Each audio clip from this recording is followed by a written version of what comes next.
नमस्कार प्यारे बच्चों, हेलो एवरीवन। तो कैसे हैं आप सब लोग? बच्चों, आज हम शुरुआत करने जा रहे हैं। हमारा जो टॉपिक है वो है आज क्रिस्टल में घनत्व की गणना। ठीक है, तो हम जो पढ़ रहे हैं वो क्या पढ़ रहे हैं? ठोस अवस्था। अब ठोस अवस्था में हम जानेंगे कि किस तरह से घनत्व की गणना की जाती है। ठीक है, तो उसको शुरू करने से पहले हमारा सबसे ज़्यादा ज़रूरी क्या है जिसे हमें पढ़ना है, वो हमारा टॉपिक है बच्चों समन्वय संख्या। ठीक है, देखो क्या मतलब होता है समन्वय संख्या का। समन्वय संख्या या कोऑर्डिनेशन नंबर या फिर उप सहसंयोजन संख्या भी इसको कहते हैं। इसका अर्थ होता है ये जो अवयवी कण हम पढ़ रहे हैं, हम क्या पढ़ रहे हैं? हम ये पढ़ रहे हैं कि जो क्रिस्टल है, जो संरचना है ठोसों की, वो किससे मिलकर बनी है? अवयवी कणों से। ठीक है, अब ये अवयवी कण जो हैं ये इस प्रकार से व्यवस्थित होते हैं कि एक दूसरे को स्पर्श करते हैं, क्योंकि इनके बीच में स्थान तो है ही नहीं। हम यही तो पढ़ रहे हैं कि जो ठोस है, ठोसों की जो संरचना है, उसमें उनके कणों के मध्य में स्थान बिल्कुल भी नहीं है तो ना के बराबर बहुत ही छोटा है, जिसे हमने नाम दिया रिक्तियां। ठीक है, अब हम ये जानना चाह रहे हैं कि समन्वय संख्या से क्या तात्पर्य है या क्या मीनिंग है इसका।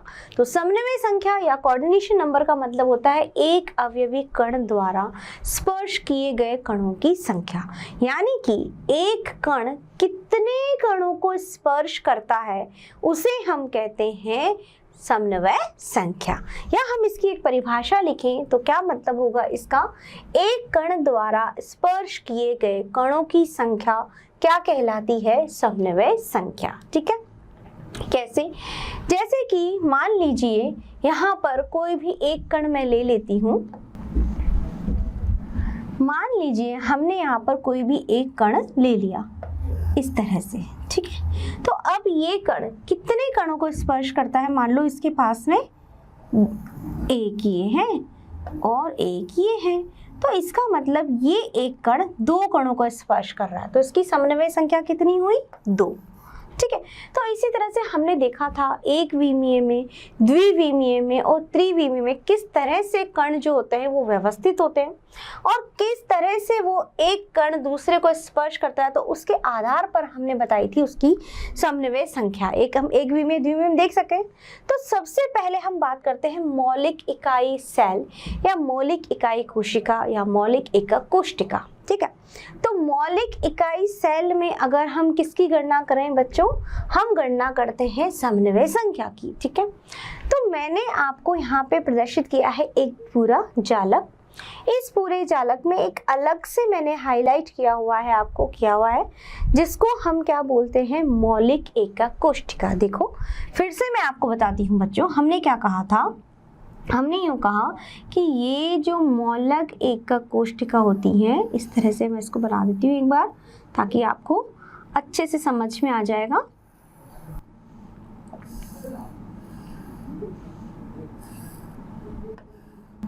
ये हमारी मौलिक एकक कोशिका है। ठीक है, तो इस मौलिक एकक कोशिका या साधारण प्रकार की इकाई कोशिका में हमने क्या जाना था? साधारण प्रकार की इकाई कोशिकाएं हमारी वो होती हैं जिसमें कि अवयवी कण कहाँ उपस्थित होते हैं? कोनों पर, है ना?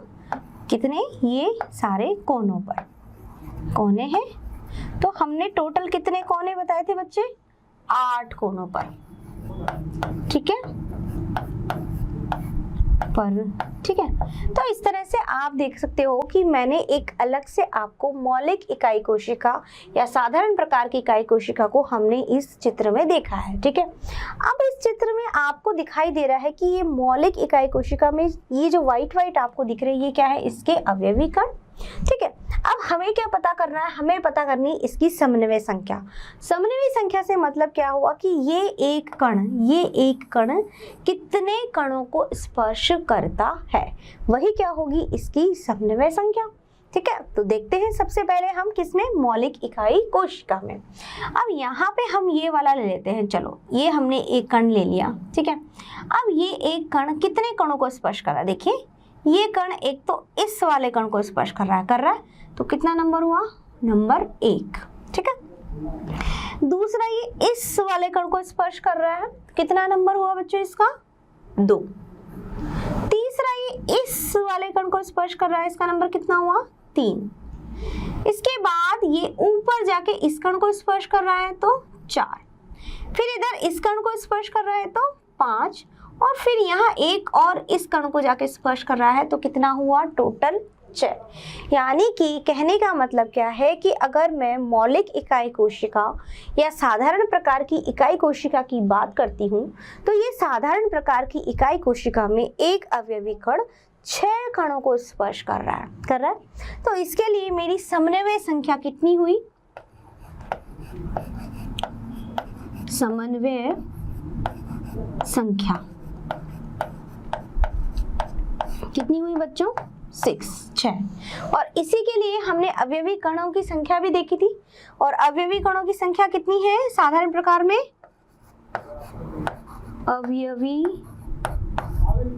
अवयवी कणों की संख्या कितनी निकाली थी हमने मौलिक के लिए? 1, ठीक है। और संकुलन क्षमता कितनी हुई? संकुलन क्षमता या पैकिंग एफिशिएंसी कितनी हुई इसके लिए बच्चों? 52.4, ठीक है, %। तो ये सारी हमारी बातें किसके लिए थी? मौलिक इकाई कोशिका के लिए। तो मौलिक इकाई कोशिका के लिए समन्वय संख्या है हमारी 6 यानी 6, और अवयवी कणों की संख्या इसके लिए कितनी है? 1, और पैकिंग एफिशिएंसी है इसकी 52.4, जो कि हम बता चुके हैं। यानी कि कितना पैकिंग एफिशिएंसी या संकुलन क्षमता का तात्पर्य क्या था? इसका मतलब ये है कि यह कितनी स्थान घेरता है, यानी कि इस पूरे जालक में अगर हम बात करें तो इकाई कोशिका के कणों द्वारा घेरा गया स्थान हमारा क्या कहलाता है? संकुलन क्षमता, ठीक है बच्चों। तो ये हमारी सभी थी किसके बारे में? ये थी मौलिक इकाई कोशिका के बारे में। नेक्स्ट अगला देखते हैं नेक्स्ट हमारा आता है क्या? समन्वय संख्या HCP और CCP के लिए, ठीक है। HCP हेक्सागोनल क्लोज पैकिंग और CCP क्यूबिक क्लोज्ड पैकिंग, यानी इसको हम बोलते हैं षटकोणीय, ठीक है। इसको हमने क्या नाम दिया था? षटकोणीय, षटकोणीय, ठीक है। और ये हमारा कौन सा बनाता है? घनीय बंद संकुलन, घनीय बंद संकुलन,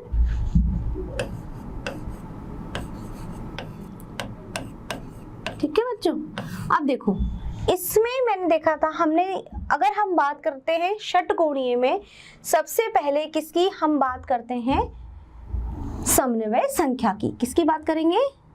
हम बात करते हैं समन्वय संख्या, ठीक है।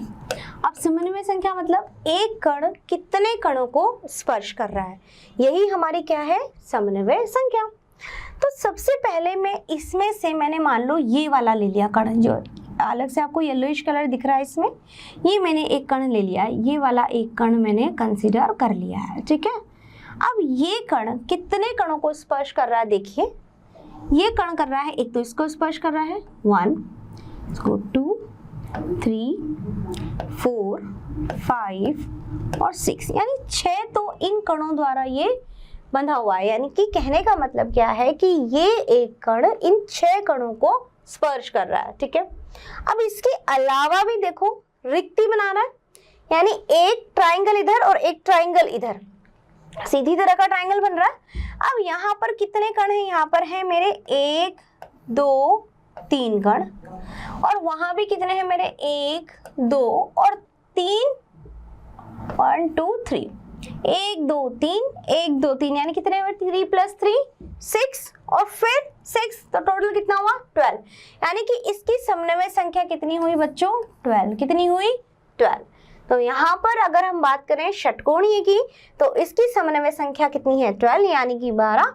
कहने का मतलब है कि यह एक कण इन सब 12 कणों को स्पर्श कर रहा है, तो इसकी समन्वय संख्या हो गई है 12, ठीक है।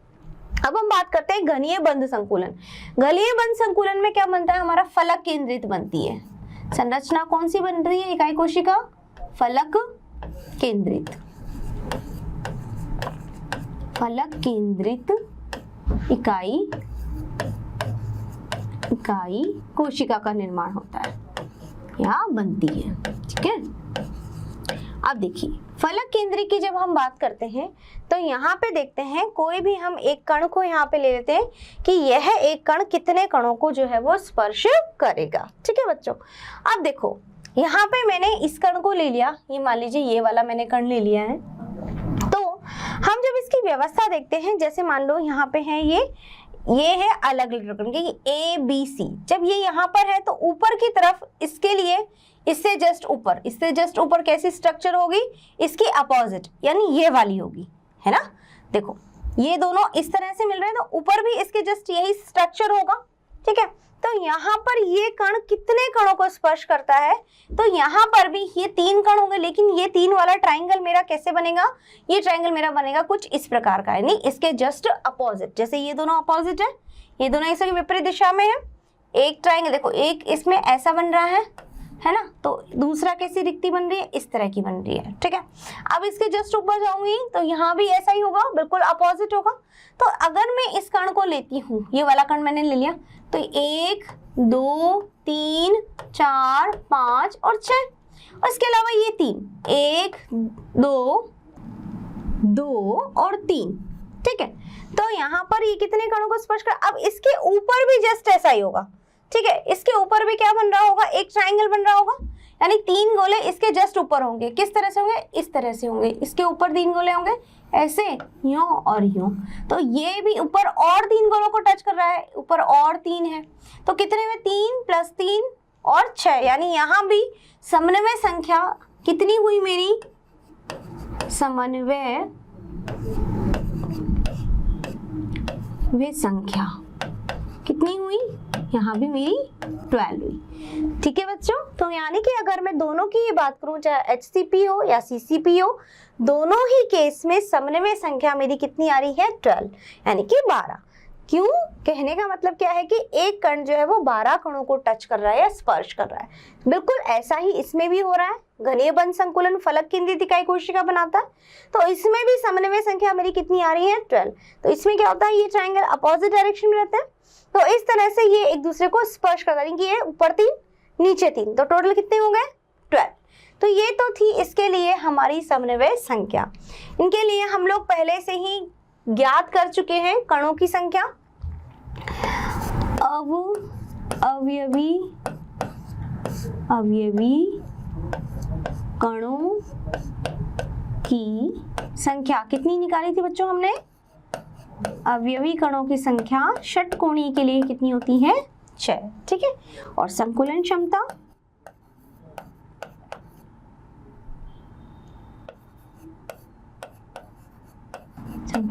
कितनी होगी, 74%। ठीक है, तो ये हमारे किसके लिए हुआ, ये हुआ हमारे HCP या CCP के लिए। ठीक है बच्चों, अब हम बात करते हैं अगला जो है हमारा, वो है बहुत ही इंटरेस्टिंग है, देखते हैं क्या है, वो है हमारी काय केंद्रित इकाई कोशिका। ठीक है, यानी ये हम समन्वय संख्या किसके निकाल रहे हैं, ये हम समन्वय संख्या निकाल रहे हैं काय केंद्रित के लिए। क्या है मेरा, ये है काय केंद्रित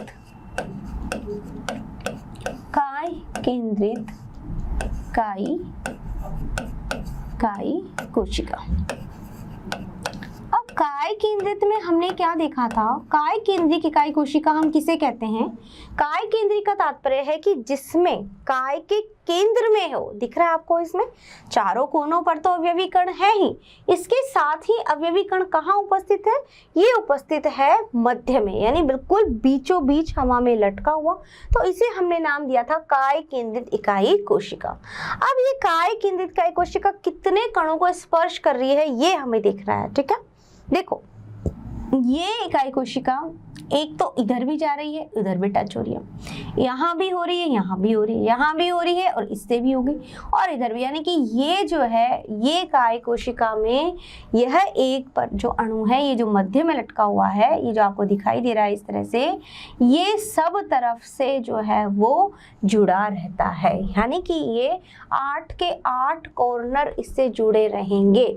तो किसकी समन्वय संख्या कितनी हुई मेरी, यानी कि टोटल 8 कण है, ये दिख रहे हैं, ये टोटल 1 2 3 4 5 6, 7 और ये 8, ठीक है। तो टोटल कितने हो गए? टोटल ये है एक कण, यह एक कण इन 8 से जुड़ा हुआ है। तो इसकी समन्वय संख्या कितनी हुई? काय केंद्रित में समन्वय संख्या कितनी हुई?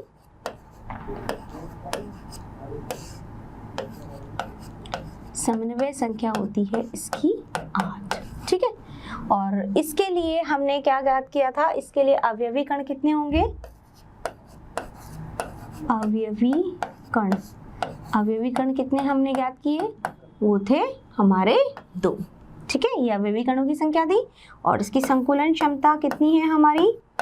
संकुलन क्षमता काय केंद्रित के लिए संकुलन क्षमता हमारी कितनी थी बच्चों? 68%, ठीक है। तो ये थी हमारी समन्वय संख्या, यानी कि एक कण कितने कणों को स्पर्श करता है उसे कहा जाता है समन्वय संख्या। और हमने सब में एक एक करके देखा है। साधारण प्रकार की इकाई कोशिका के लिए कितने हैं? 6 है ना। फलक केंद्रित इकाई कोशिका हो चाहे षटकोणीय है, दोनों के लिए कितनी थी? 12।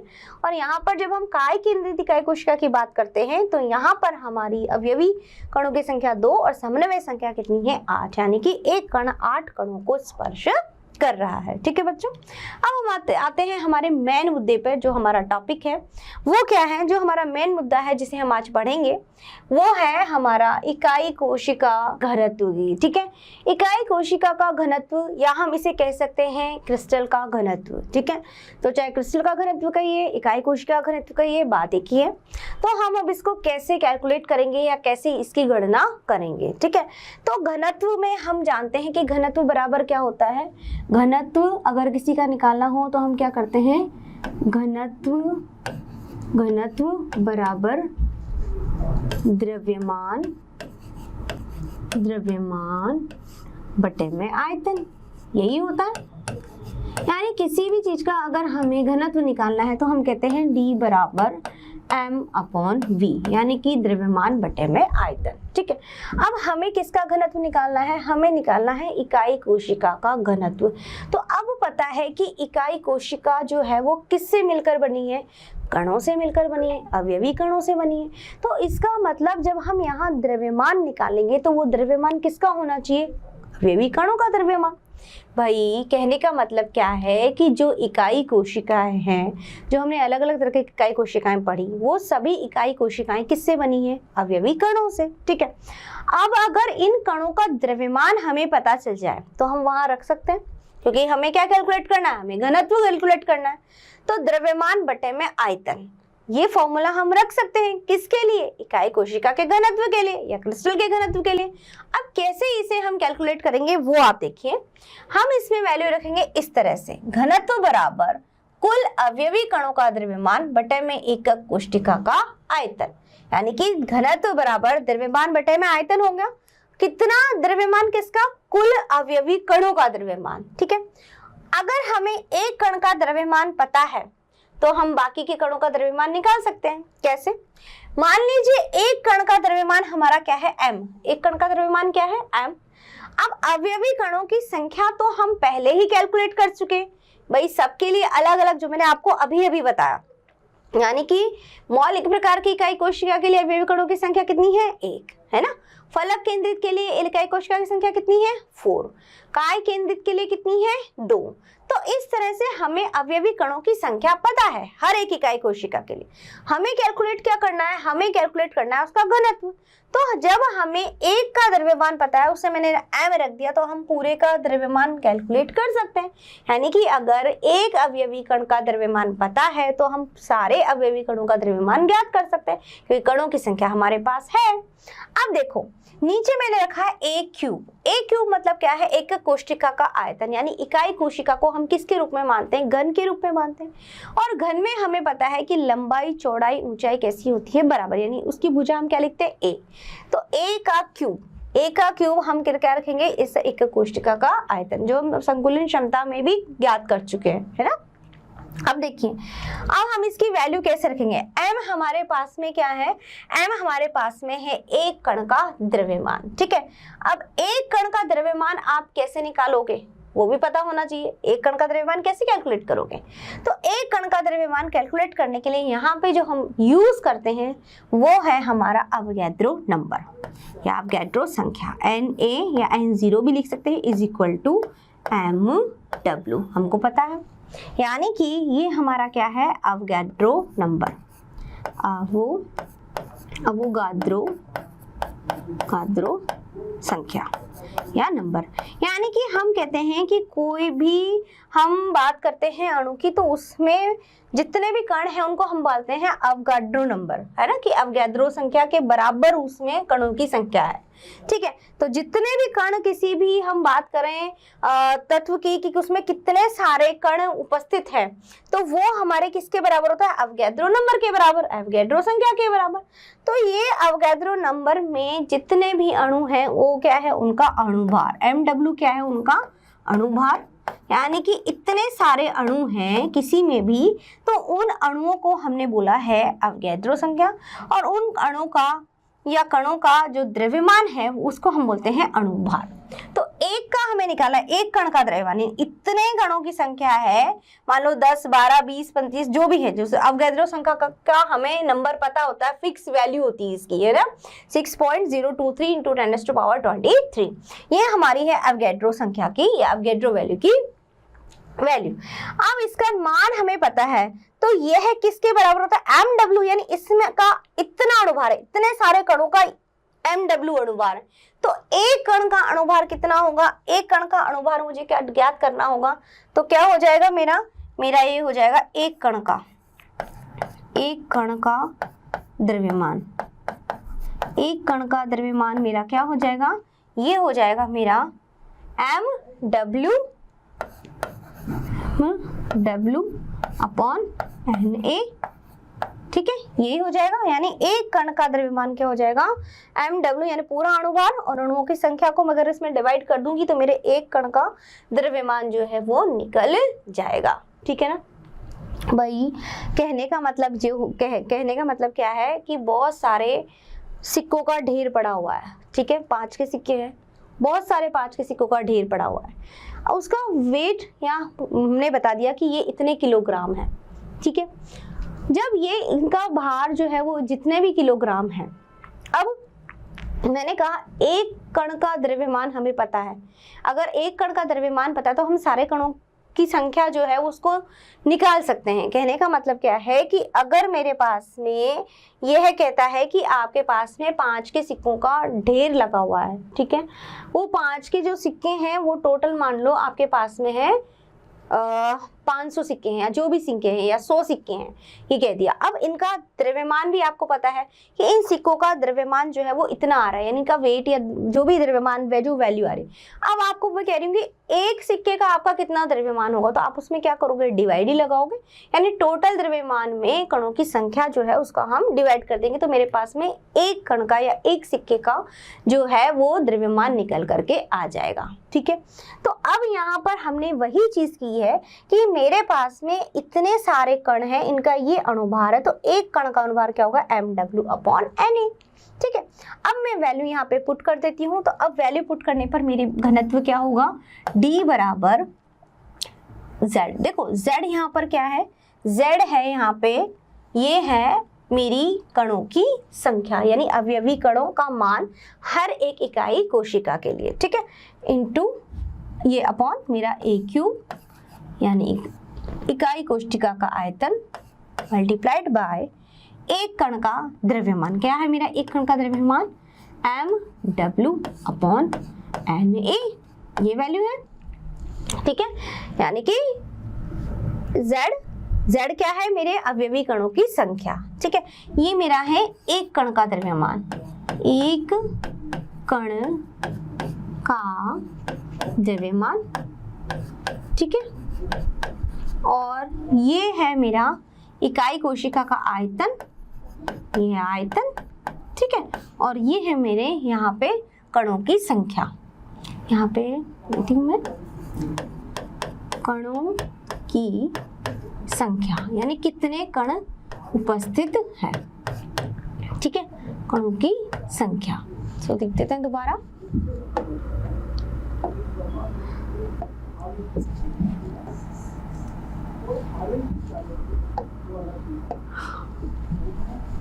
कणों की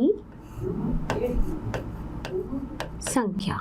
ठीक है बच्चों, तो अब मेरे पास क्या फॉर्मूला हो गया है, मेरे पास फॉर्मूला हो गया है D is equal to Z into, यहाँ पे लिख सकते हैं अपन MW upon A cube into NA।